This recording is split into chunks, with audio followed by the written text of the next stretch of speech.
What's going on, guys? My name is Mr. Hurricane, and in case you didn't know, earlier today, Tim Tebow was waived by the New York Jets. But I'm assuming if you watch ESPN, you already knew that, and ESPN and the media is going to have a lot to do with this video. Essentially, a year ago, the New York Jets gave the Denver Broncos a 4th-round pick for a personal punt protector. That's it. Tim Tebow was not a backup quarterback. Why? Because he threw less passes last year than Greg McElroy. McElroy threw 31, Tebow threw 8. Why? Because the Jets and the coaching staff had no plans to play Tim Tebow at the quarterback position.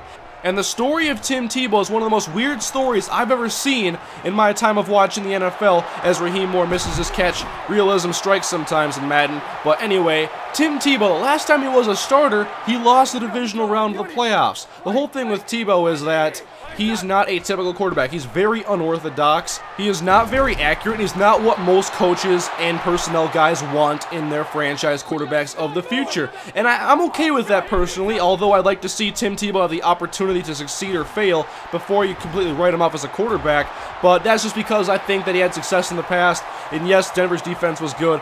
But either way, the media has fallen in love with Tim Tebow ever since he was the 4th-quarter comeback guy. It was Tebow time when he played for the Denver Broncos. And the media circus, ESPN, and all the other media outlets that want to talk about Tebow no matter what it is, that is the reason why teams don't want Tim Tebow. And I'm not talking about as a quarterback. I'm talking about as a football player. I imagine that a lot of coaches around the league would love to have a 4-team special teams player, a fullback, tight end, a role player. I bet they would love to have a cheap player that can fit those special teams needs and secondary needs on offense. I personally think Tim Tebow is a good football player, but I wouldn't put my trust in him as a long-term quarterback. I'd probably like to give him the chance, but I think the more realistic option is to have Tim Tebow be like a fullback, tight end hybrid, and H-back, and then he could be a 4-team special teams player. But I do think there is a place in the NFL for Tim Tebow, but teams don't want the media circus. They don't want what happened in New York, what happened in Denver.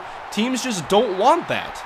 And so now teams have the opportunity to place a waiver claim on Tim Tebow or let him hit free agency. And a lot of teams have publicly come out to say that they have not placed a claim. How often does that happen? Not very often. All we ever hear is if some guy is claimed or if he clears waivers. Not if a team just simply won't claim a guy. I think he'll clear waivers and a team will sign him. I'm not sure what team it would be, but I assume it would be in the role of a role player. A guy who can perhaps be the personal punt protector, but at the same time could try playing some fullback, some tight end, and some special teams on the kickoff team or punt return team. If you ask me, Mr. Hurricane, you're supporting Tim Tebow today. Do you want him on the Vikings? No, because the Vikings have those needs filled. They have good special teams players, and they have 2 guys that can be solid fullbacks. And so, no, there's no room for Tim Tebow.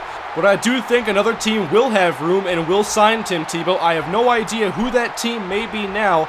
And here is my plan to help stop the media attention around Tim Tebow. Give him 0 snaps at quarterback in practice. See if that shuts him up. There will be no talk about Tebow playing quarterback if he never plays it in practice. That's my theory anyway.